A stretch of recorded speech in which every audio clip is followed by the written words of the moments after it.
In the shadows of our gleaming skylines and beneath the hum of our digital economy, a different kind of foundation is being laid.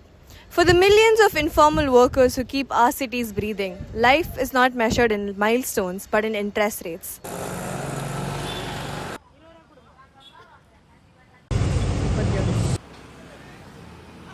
என் பேர் B Punitha. 15 வருஷமாக வேலை செஞ்சுன்னுக்கிறேன்.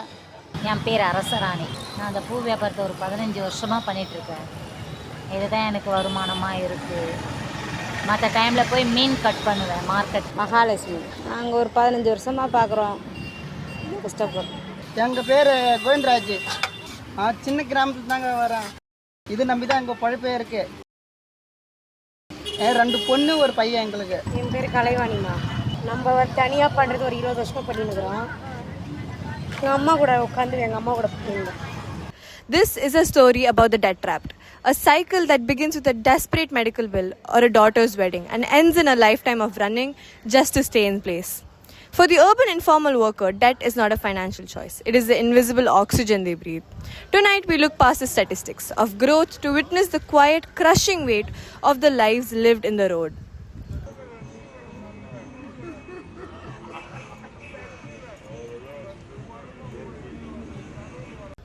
Finding the time to tell this story was our first challenge.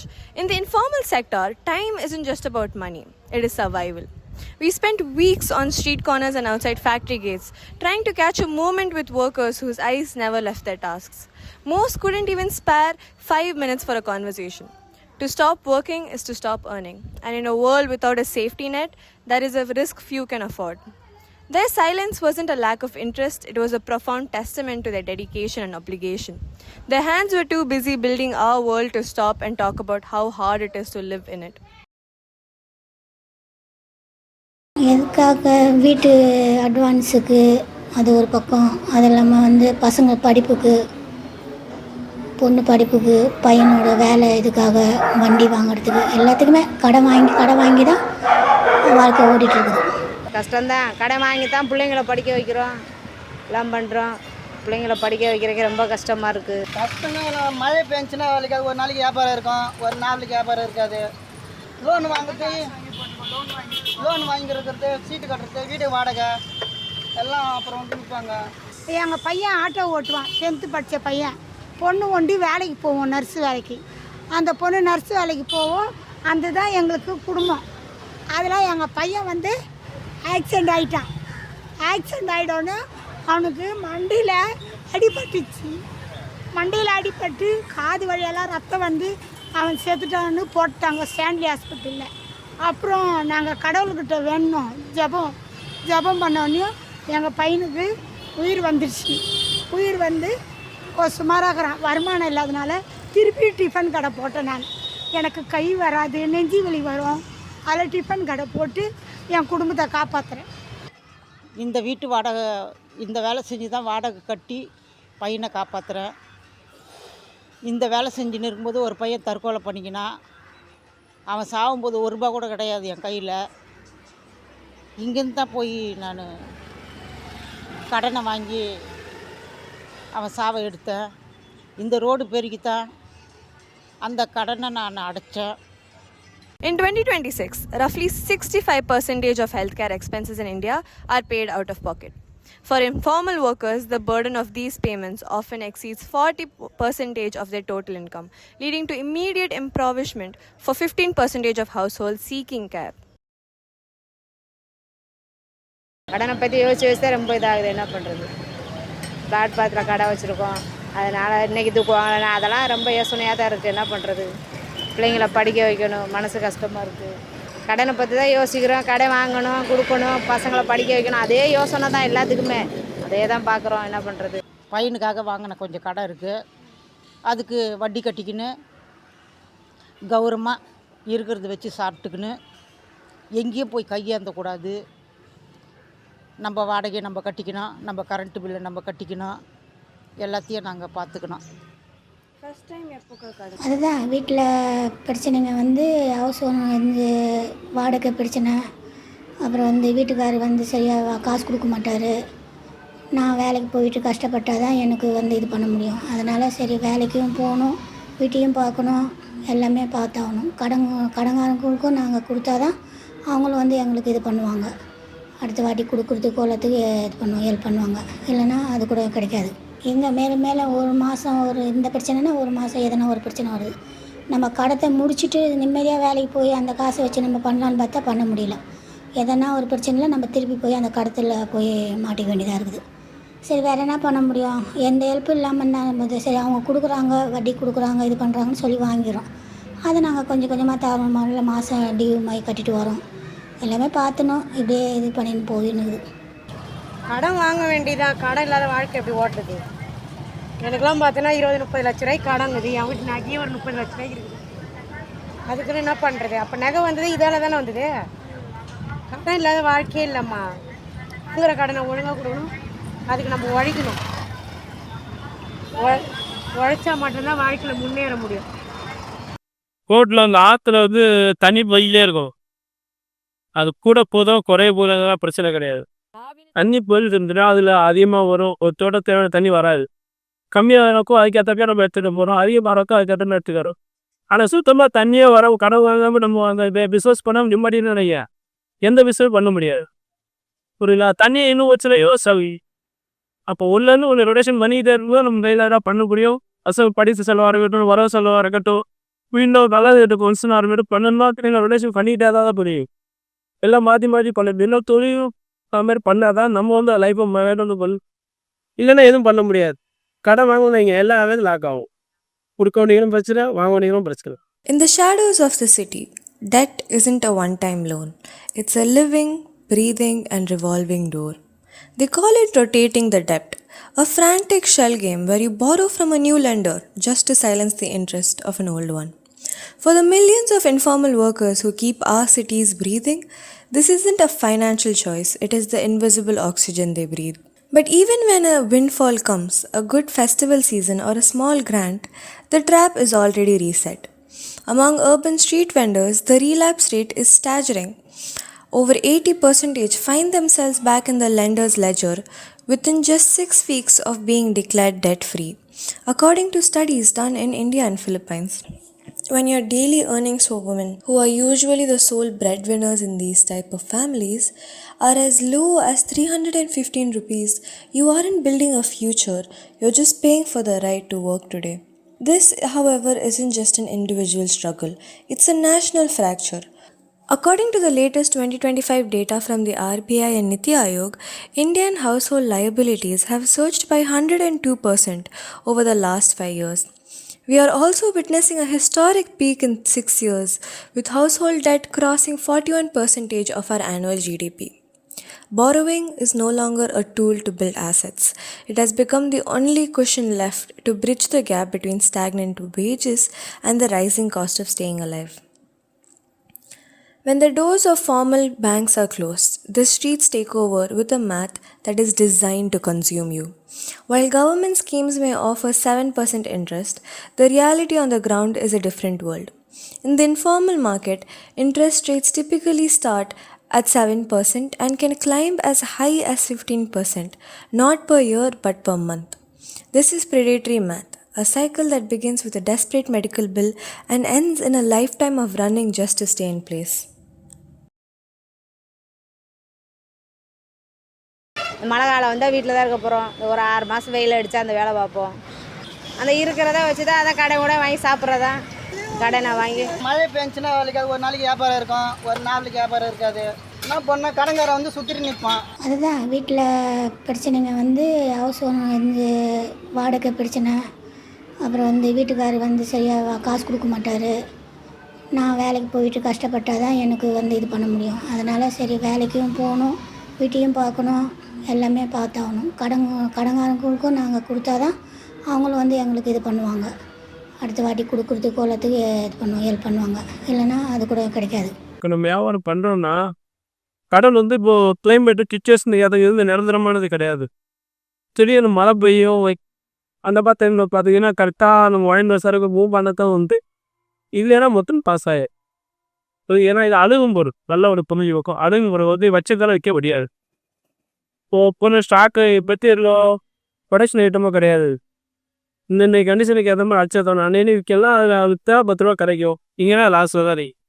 அப்போ காசை நிவர்த்திக்கிறது கடன் வாங்கி பண்ணால் தான் அதை மூவ் பண்ண போய் அடுத்து நடத்துக்குது இல்லை நம்ம கடை வாங்காமல் பண்ண நினச்சா அதை மூவ்கிட்ட பண்ண முடியாது. ரேஷன் கடை கூட போகாதுங்கிறோமா நாங்கள் வியாபாரம் பார்க்கணும். இன்னைக்கு கடை மூடி இருந்தால் நாளைக்கு ஜனங்க வருவாங்களா? என்னடா இந்த பொண்ணக்காரன் தானே திட்டுவாங்க. என் வியாபாரம் இன்னொருத்தருக்கு போயிடும்ல, அதனால நான் எங்கேயுமே போகிறதில்ல. ஒரு நல்லதுக்கு இடத்துக்கு கூட போகிறது. On the skeletal frames of half-finished high-rises, we met the builders of the new India. Most refused to give us a formal quote. The fragile nature of contract-basis work means a single wrong word could cost them their spot on the next side. But off camera, the anxiety was palpable. They described a life of extreme peaks and hollow valleys, 3 weeks of back-breaking labor followed by 3 months of haunting silence. As one worker asked us, how do you explain a 3-month gap to a hungry child? When your next meal depends on a phone call that might never come, the stability of a city is just a cruel illusion.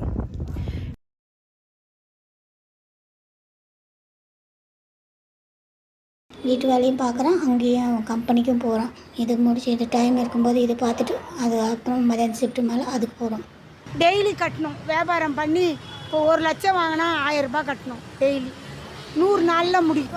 வரலப்பா இதில் வரல. 800 ரூபா 600 ரூபா அப்படி தான் collection வருது. அதில் அவங்க தண்டல் கொடுத்துங்க, கஷ்டத்தை ஏற்றுக்கின்னு உங்களால் எவ்வளோ முடியுமோ நீங்கள் கட்டுங்க அப்படின்னா. 800 ரூபாவா? 800 ரூபா.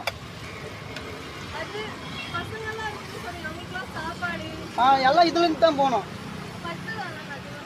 நிஜமாக பத்தலையே, ஓனரும் வியாபாரம் இல்லை, அப்புறம் நம்ம அவங்களும் சூழ்நிலை பார்க்கணும்ல. பத்தாவதுக்கு தான் வீட்டு வேலையும் பார்க்குறோம், கம்பெனிக்கும் ஒரு டைம் போகிறோம். அங்கேயும் முடிச்சுட்டு அந்த காசை வாங்கி இது கட்டுறோம், குழு காசு கட்டுறோம், லோனு கட்டுறோம், எல்லாமே பார்த்துன்னுக்குறோம். ஹஸ்பண்ட்னாலேயோ பிள்ளைங்களாலேயோ எதுவுமே எங்களுக்கு ஹெல்ப் இல்லை இப்போதைக்கு. நான் ஒரு ஆள் போயிட்டு வந்தால் தான் எனக்கு இது அப்படி தான் போயிட்டுருக்குது இன்ன வரைக்கும். Casual labor earnings for women remain as low as 315 rupees per day, roughly 84% of male wages.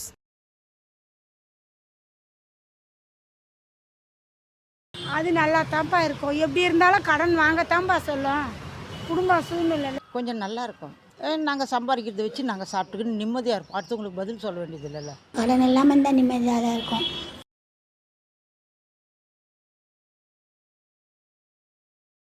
கடன் வாங்குறாங்க. கடன் அரசால் அறிவிக்கப்படும். எப்படின்னா அந்த மாதிரி சிறுவர வியாபாரிகளுக்கு தனிப்பட்ட முறையில் ஒரு சென்ட்ரல் கவர்மெண்ட்டோ ஸ்டேட் கவர்மெண்ட்டோ தனிப்பட்ட முறையில் அவங்களுக்கு மந்த்லி ஒரு அமௌண்ட்டை கொடுத்து அவங்க அதை திருப்பி ரெப்பல் கட்டி அவங்களுக்கு ரொட்டேஷனல் அமௌண்ட்டை வட்டி குறைவான விலையில் கொடுத்து அவங்க கொண்டா அவங்க வாழ்க்கையத்தில் இன்னும் கொஞ்சம் உயரவே நிறையும். நடைமுறையில் கொஞ்சம் எழுதப்பட்டுனா நல்லா. அதாவது நேரடியாக இப்போ எனக்குலாம் அதுவே ஒரு கார்டு இருக்குது. ராபேஷ் கார்டு தோலை கார்டு 2 பேர். இப்போ அந்த கார்டு நம்ம காட்டி அதை அப்பீட் பண்ணி பண்ணுறதுக்கு கொஞ்சம் ஈஸியாக இருந்தால் கொஞ்சம் ரொம்ப டப்பில் ஆகும். அதாவது நாங்களும் அவங்க லெவலில் பண்ணுறதுக்கு இல்லை சரியான முறையில் ஒரு விளம்பரம் சரியான ஒரு பேங்கை காட்டி கூட்டுற பேங்க் சரியான முறையில் அரசு ஒரு அலுவலகம் பேங்கில் தனிப்பட்ட முறையில் இருக்குன்னு வரவு பார்க்குறது ஆஃபீஸில் பேங்கில் நேரு வச்சு நாங்கள் போய் அவங்களை கலெக்ட் பண்ணி அவங்களுக்கு வாய்ப்பு நிற்காங்கன்னா நாங்கள் கொஞ்சம் வாங்குறது ஈஸியாக. ஏன்னா இன்னொன்று கேட்டுங்க, எல்லாருமே ரெகுலராக பண்ணுறவங்களுக்கு கண்டா இருக்கும். சில விஷயங்களாம் நாங்கள் ஏமாற்றி வாங்குற ஆட்கள் நிறைய இருக்கு. இதனால் நிரந்தரமாக செய்கிறவங்களுடைய வாழ்க்கை தரம் பாதிக்கப்படும். இதை கரெக்டாக இருக்காங்க, இவங்க செய்வாங்க, இத்தனை வருஷம் இருக்காங்க, கிளாப்பை பண்ணிட்டு கொட்டா பண்ணலாம். அரசாங்கம்லாம் ஒன்றும் ஹெல்ப் பண்ணலாமா? அதுக்கு போய் அவன் கொடுப்பான். அதுக்கு நான் ஒரு 2 மணி நேரமாக லைனில் நிற்கணும். என் வியாபாரத்தை விட்டு நாங்கள் நின்னா அந்த காசை நான் இங்கே எடுத்துருவேனே. அவனுக்கு போய் நான் நின்றுன்னு இருக்கணும். அதுக்குன்னே போகாதே இருக்கிறோம். ரேஷன் கடை கூட போகாதுங்கிறோமா நாங்கள். ஜனங்களுக்கு ஒன்றே அவனுக்கு சொல்லிக்கிறோம். டிபார்ட்மெண்ட் ஸ்டோர்லேயோ மீதி எல்லா ஸ்டோர்லேயும் ஜிஎஸ்டி போட்டு விற்கிறான். அங்கே கம்முன்னு வாங்கிட்டு வராங்க. ஆனால் ரோட்டில் வியாபாரம் பண்ணுறவங்க 10 ரூபா 5 ரூபா குறை கேட்குறாங்க. அந்த தயவு செய்து கேட்காத இருந்தாலே போதும். நாங்கள் ஒரு கடனாக இல்லாத குழைப்போம். அவங்க எங்களுக்கு கொடுக்க வேணாம், பேரம் பிடிச்சாத வாங்கினா போதும் எங்களுக்கு. அதே டிபார்ட்மெண்ட் ஸ்டோர்லேயோ ஒரு நகை கடையிலையோ ஒரு ஸ்வீட் கடையிலையோ மற்ற அங்கெல்லாம் ரேட் பேசுகிறாங்க. ரோட்டு கடையில் பேசினா வரப்போகுது. எங்களுக்கு இன்றைக்கி விற்றா தான் உண்டு, நாளைக்கு நாங்கள் கீழே தான் பட்டணும். அதுக்கு எதுக்கு பேரம் பேசுகிறாங்க? பேரம் பேசாத வாங்கினாலே குடும்பம் வாழும், உங்கள் குடும்பம் வாழும். அவங்க எங்களுக்கு 10 ரூபா கொடுக்க வேணாம், பேரம் பேசாத போதும். எங்கள் வேலையை நிரந்தரம் பண்ண நல்லாயிருக்கும். ஐயா வந்து நிரந்தர பணி பண்ணுவார், ஸ்டாலின் ஐயா நிரந்தர பணி பண்ணுவார் அப்படின்னு நாங்கள் கற்பனை பண்ணியிருந்தோம். அவர் எதுவும் கவனிக்கல. நிரந்தரம் இத்தனை வருஷமாக 15 வருஷமாக வேலை செய்கிறவங்கள பர்மிட்டு பண்ணோம். ஆனால் அவர் பண்ணலை. இன்னும் கவர்மெண்ட் எக்காரணத்தை கொண்டு வேலையை விட்டு தூக்க மாட்டாங்க. கொஞ்சம் சம்பளம் கூட வரும். நம்மளும் கவர்மெண்ட் சர்வெண்ட்டு, நம்மளுக்கு யாரும் இல்லை, கவர்மெண்ட் இருக்குது. அந்த வேலையை வச்சு நம்ம வாழ்க்கையை ஓட்டிக்கலாம். இப்போ இது கான்ட்ராக்டுனா எப்படி மாறன்னு சொல்ல முடியாதுல்ல. இப்போ எங்களுக்கு யாரும் இல்லை, இந்த வேலையை நம்பி தான் இருக்கிறோம். இதுவே உரிமையாக இருந்தால் கௌரவமாக இருக்கும்.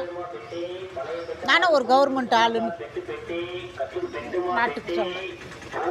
இப்போ இருக்குது இது கான்ட்ராக்ட் தானே, கூலிக்காரங்க மாதிரி, இது கூலி வேலை செய்கிற மாதிரி. பர்மனெண்ட்டுன்னா அதிகாரமாக நம்மளும் ஒரு ஆள், நம்மளும் கவர்மெண்ட்டில் ஒரு ஆள் அப்படின்னு தோணும்ல. அப்போ எங்கன்னா கை மொத்த கடன் கட்ட கூட ஈஸியாக கொடுப்பாங்க. இப்போ contract. The demand for a permanent badge isn't about a title. It's a defense against the Greater Chennai Corporation's push for privatization. The recent strikes were a direct response to the outsourcing of waste management to entities like Urbasar Sumit and Ramki Enviro, which shifts workers from government oversight to third-party contractors where job security is non-existent. Thousands marched in Chennai with 3 core demands: immediate re-regularization to unlock formal credit, the implementation of wage board state standards to fix the system, and an end to the contractor system that enables middleman leakage. The protest forced a temporary halt to privatization in key zones and a government pledge to review the status of long-term temporary staff.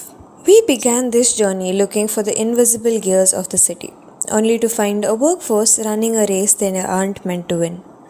The gleaming skylines we see every day are built and cleaned by hands that are too busy surviving to ever truly own a piece of the progress they create. The workers in Chennai showed us that the silence we often mistake for acceptance is actually a profound testament to their dedication. Tonight, we look past the statistics of growth to see the quiet, crushing weight of those living in the roads. Until the city accounts for its most essential people, their labor will continue to be the oxygen we breathe, while they remain suffocated by a life they can no longer afford to live. அவ்வளோ தாண்டா.